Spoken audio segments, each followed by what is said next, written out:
Hello, I'm here back on the steps of the cathedral along with Orkney Friends of Palestine, Orkney Amnesty International and other people who just care about what is happening to people in other parts of the world.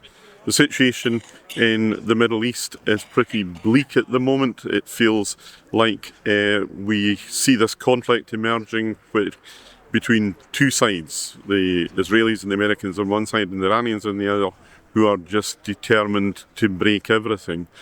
I'm afraid, in a position to offer any great hope that this is a situation that's going to get better anytime soon, and we're already feeling the impact of it here in our own community as we see the cost of just about everything going up and up.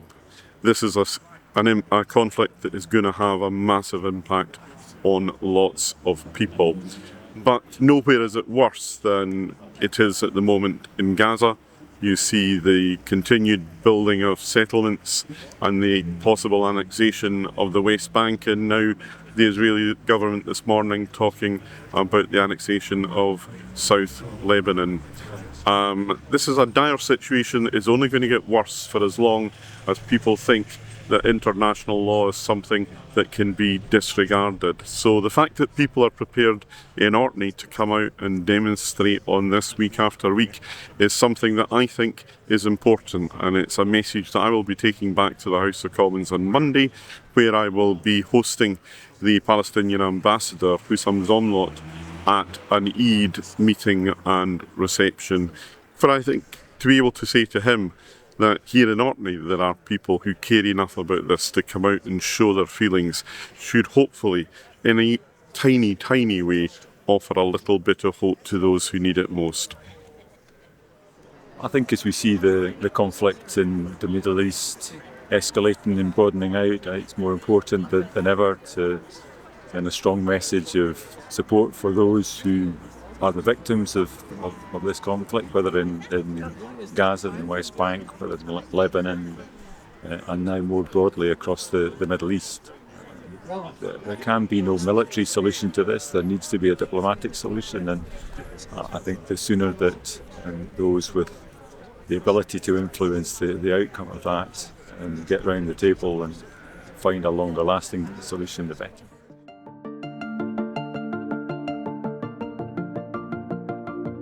I guess it's disappointing that we're here for yet another Saturday.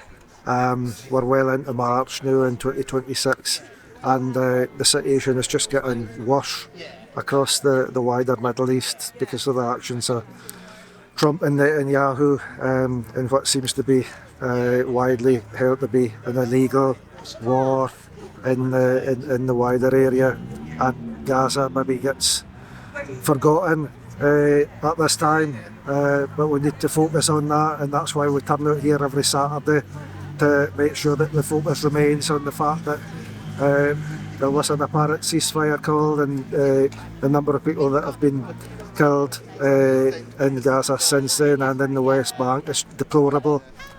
We need to keep pressure on all politicians at all levels that have any sway on that, to make sure that they're taking every action that they can against the Israeli government, and keeping it in the public eye as much as we can when the situation in the wider Middle East and in Iran in particular is grabbing the headlines.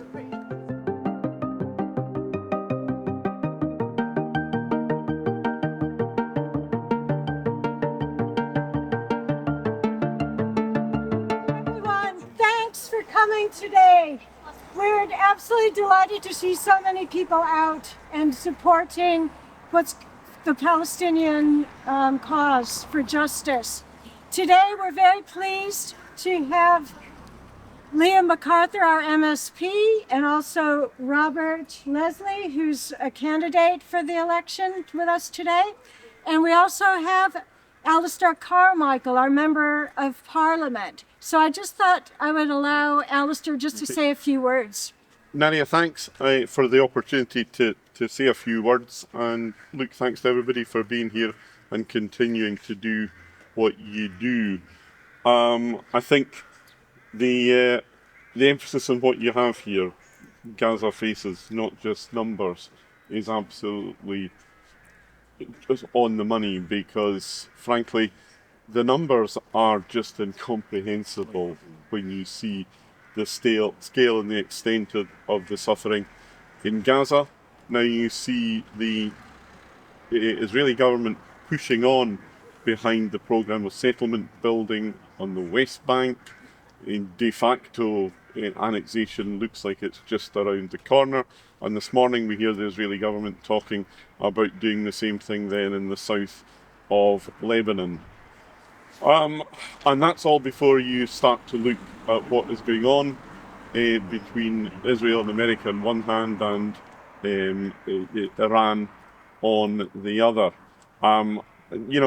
When we've been at these vigils before, I've always tried to come forward with some sort of optimism and some glimmer of hope, but I'm afraid as I stand this morning, it feels pretty bleak. The only thing I can say is that this cannot last forever, and that there will be no progress while the fighting continues. So the first thing has got to be to stop the conflict, and that there will never be justice without a legal process and international law and the institutions of the international law.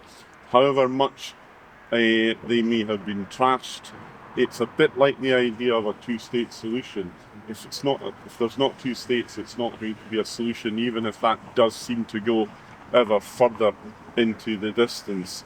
One of the reasons why I really wanted to be here today when you invited us is that on Monday, back in the House of Commons, I'm going to be hosting Hussam Zomlot, the Palestinian ambassador to the United Kingdom, for a meeting and a reception to mark Eid, and to be able to say to him that in Orkney there are still 36 people or so who are prepared to turn out on a Saturday morning to make sure that the plight of his people is not forgotten, I hope will give him a small measure of hope, because what he does as the Palestinian ambassador and what his colleagues do is something that never ceases to leave me in awe. So, Luke, thanks for what you do, and hopefully with the next time we gather in this way,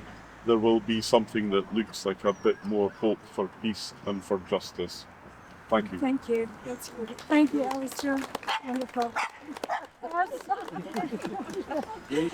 As Alistair mentioned, the situation in the West Bank is absolutely dire.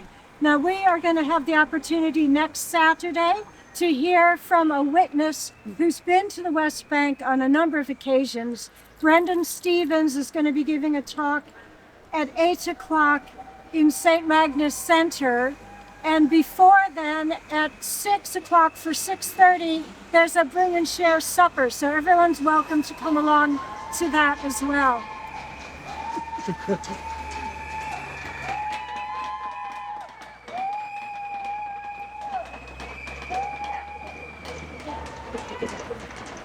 I just want to close by saying that Brian has his Zaytun products again today.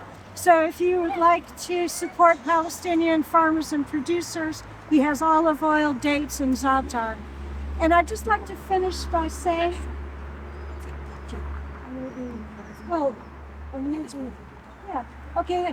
Sue's reminded me that we do have an opportunity to have someone from Amnesty come up to give us a workshop on diffusing situations. Tension and having useful conversations. So we're looking for a date to arrange that. So if people are interested in taking part, it'll probably be at a weekend. So come and see either me or Sue afterwards, and then we will try to find a date that suits everybody. But it should be a very worthwhile opportunity for us to just talk about some issues. And finally, I've had a message last night from Khalil, who came to Orkney a couple years ago with his wife Saba. And he's in one of the unrecognized villages in Palestine, or in what is now part of Israel. But he's written here that the situation here is very tense and frightening. We are exposed to the Iranian missiles without any shelters in our unrecognized villages. But our faith is very strong. Please pass our salam and hugs to all your great friends that we met in Kirkwall. So it's nice to know that he's thinking of us, and he knows that we are thinking of them every week as we meet here together. So thanks very much. We'll be back again next week, and we hope that we will see lots of you at our public event next Saturday night. And thanks again to everyone for coming. Thank you.